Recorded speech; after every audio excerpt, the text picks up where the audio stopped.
Hi friends, இன்றைக்கி என்ன வீடியோன்னு பார்த்தீங்கன்னா, பச்சை பயிரும் உருளைக்கிழங்கும் தான் செய்ய போகிறோம். அதுக்கான வீடியோ தான். ஃபஸ்ட்டு உருளைக்கிழங்கு அரிஞ்சு தண்ணியில் போட்டு வச்சுக்கலாம்.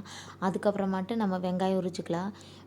பெரிய வெங்காயம் வந்து உருளைக்கிழங்குக்கு வணக்கிறதுக்கு, சின்ன வெங்காயம் வந்து பச்சை பயிருக்கு, சின்ன வெங்காயம் கொஞ்சம் பூண்டு உரிச்சிக்கலாம். உரிச்சிட்டு அது தண்ணியில் போட்டு நல்லா கழுவிட்டு அதுக்கப்புறம் அரிஞ்சிக்கலாம். அரிஞ்சிட்டு பார்த்திங்கன்னா, அதுக்கு அடுத்தது பச்சை மிளகா அரிஞ்சிட்டு எல்லாமே அரிஞ்சு வச்சுக்கலாம். அடுத்தது தாளிப்பு கொடுத்துடலாம். அதுக்கும் இதுக்கும் ரெண்டுக்குமே தாளிப்பு கொடுத்துடலாம். ஃபஸ்ட்டு உருளைக்கிழங்கு தாளிப்பு கொடுக்குறேன்.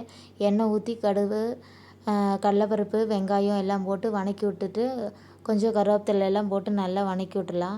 வதக்கி விட்டதுக்கப்புறம் நல்லா வதங்கட்டு பொன்னிறமாக வதங்கினதுக்கப்புறமா நம்ம உருளைக்கிழங்க போடலாம். இது கொஞ்சம் வதங்கட்டும். இது வந்து பச்சை பயிருக்கு வதக்குறேன். பருப்பு நல்லா வெந்துருச்சு. உருளைக்கிழங்கு நல்லா வதங்கிருச்சு. இப்போ உருளைக்கிழங்கு போட்டு தூள்லாம் போட்டுக்கலாம். சாம்பார் தூள், கொஞ்சம் உப்பு எல்லாம் போட்டு நல்லா வதக்கி விட்டு வச்சிடலாம். அது ரெடி ஆகிட்டு இப்போ இது வதங்கிருச்சு. இதுக்கு வந்து பச்சை பயிருக்கு தாளித்து எடுத்து கொட்டிடலாம். எடுத்து கொட்டி வச்சாச்சு. அடுத்தது பார்த்திங்கன்னா சாப்பாடு வச்சிடலாம். சாப்பாடு வந்து நல்லா 2-3 தடவை நல்லா கழுவியாச்சு. கழுவி தண்ணி ஊற்றி மூடி வச்சாச்சு.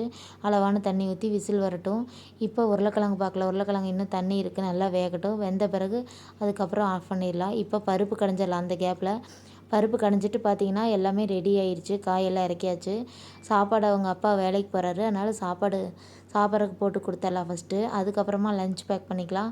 ஃபஸ்ட்டு சாப்பாடு போட்டு உருளைக்கிழங்கு காய் போட்டுக்கலாம். காய் போட்டு அதுக்கப்புறமா பச்சை பயிர் ஊற்றிக்கலாம்.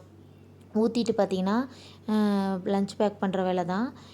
எல்லார் வீட்லேயும் இன்றைக்கி என்ன சமையல்னு மறக்காமல் வீடியோவில் சொல்லுங்கள். கமெண்ட் பாக்ஸில் கமெண்ட் பண்ணுங்கள். அப்புறம் நாங்கள் இன்றைக்கி நைட் என்ன செய்கிறதுன்னு இன்னும் யோசிக்கவே இல்லை.